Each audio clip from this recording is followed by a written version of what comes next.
G'day, Maddie.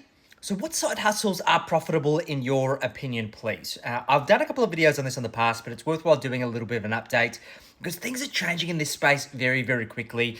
So, hopefully, I want to give you some valuable insights. Now, I want to start by saying that I fundamentally don't believe in side hustles long term. I believe that you are rewarded commensurate to the effort and the value that you create in society. And ultimately, if you're going to be successful in going into your own business, you must go all in at the first possible opportunity. I see so many people, and I did this myself when I was employed. I wanted to kind of make my way into self-employment, build my business to a point where I could make a straight transition without having a drop in income. And it's very, very rarely the case. In fact, the longer that you wait to do this, the more the J curve exists in terms of your income dropping to getting back to where you need to be as a result. So I personally wish that I had jumped out of employment years sooner, and I know I'd be far further along right now. But I also believe that for many people, they've got responsibilities, right? I believe the killer of dreams is the burden of responsibility. And for many of us, we've got ourselves into this kind of golden handcuffs of employment where we've got responsibilities, mortgages, families to provide for, and we don't necessarily have the ability to dive out straight into our business without feeling like we're doing something that's reckless. So this is where side hustles can come into play. Now, there are two pathways that you can choose. You can go the service side hustle or the product side hustle. The service side hustle is whereby you are trading your skill set or value, intangible value, essentially trading your time for money to deliver a particular outcome for somebody. And a product side hustle is whereby you are selling products, typically online. Most side hustles are e-commerce when we're dealing with products. And essentially, because you don't have to trade your time, that we have a bit more leverage. However, that comes at the expense of startup capital. Now, I'm not a product guy. I've tried to run product businesses before. It's not my jam.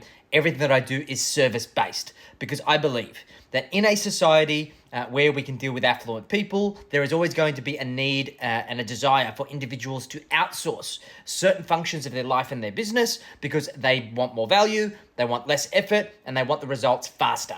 And as a result, there's always going to be service-based industries. Even though AI is going to revolutionize a lot of industries, there is so much subject matter expertise in certain verticals that AI is not going to replace them all we're talking like 10 plus years, right?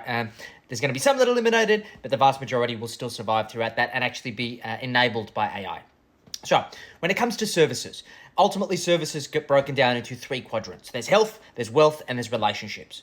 And it helps for you to have a skill set first, okay? So ideally, you have a profession, you've got a degree, you've got experience, you've got credibility as an employee that you can then take out into your own business. And as a result of selling your time, you have the ability to be rewarded higher than what you could as an employee. Now, be mindful of conflicts of interest because this is what got me. I'm writing about this in my latest book. I'll talk more about that separately.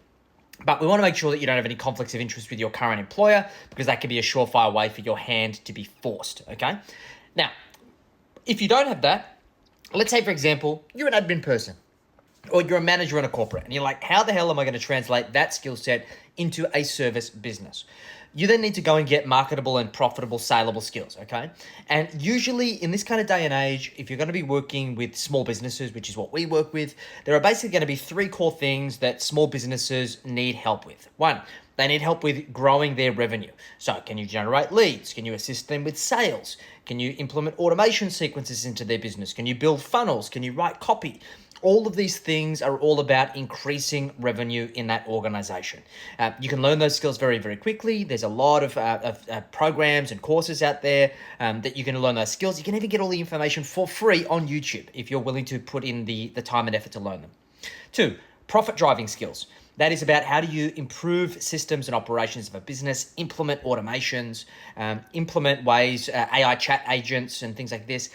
These types of things, along with understanding finance, profitability, accounting, these kinds of things can be profit driving in a business. This is a lot of the stuff that we do in our businesses.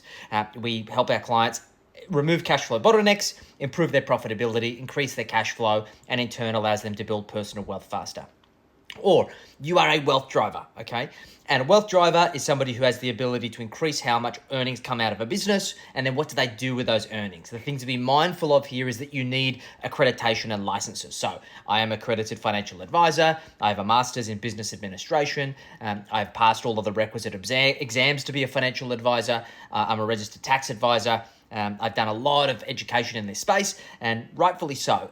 These types of industries are very, very complicated and have had a track history of individuals being taken advantage of because of their own naivety. So therefore, there should be a lot of accreditation and compliance that's in place. However, you can go and train to become a buyer's agent, for example, and help people go and acquire property and implement a property investment strategy. Once again, there's lots of great programs. To become a financial advisor does take a long time. The pathway to get to be a financial advisor is probably about 5 years at the moment. Great industry, but high barrier to entry. So work through this. Then what about health? Okay, PT, online programs, you name it, and relationships. There's plenty of other things that you can do to help with that. Choose your niche. You then need to understand, how do you create your market positioning? How do you go and get your first clients? And essentially what you need to do is master the skills of, firstly, strategy. How do you actually craft a strategy that's going to get you out of your day job into your business full time and then ultimately get to 7 figures and beyond? 2, how do you market? How do you create offers? How do you position those offers? How do you communicate your value? And how do you stand out in a crowded marketplace? 3, how do you sell? How do you take those prospects or get them into your funnel in the first place and then take them through your funnel and get them to commit to buy from you? You don't have a product until such time as you've sold it to at least 10 people, okay? And then how do you deliver? And then build delivery teams as you continue to grow and scale. And then how do you grow this thing by stepping into the CEO position, building an org chart, and then creating a valuable business? I do cover some of this stuff in my second book, Secrets to Scaling a 7-Figure Lifestyle Business. I'm not a side hustle guy, so I'm not the best person to speak to about launching your first business. I typically work with clients who are already at mid 6 figures, early 7 figures, and even 8 figures and beyond, and they typically have mastered making money, and they just don't know how to keep it and make it work for them, and they want to optimize and grow from there. But I hope this video is valuable. Go all in on it. And just remember, you just want to prove your concept and make sure that you have a viable business, and then go all in on it. It will be the best thing that you ever do. I wish you all the best.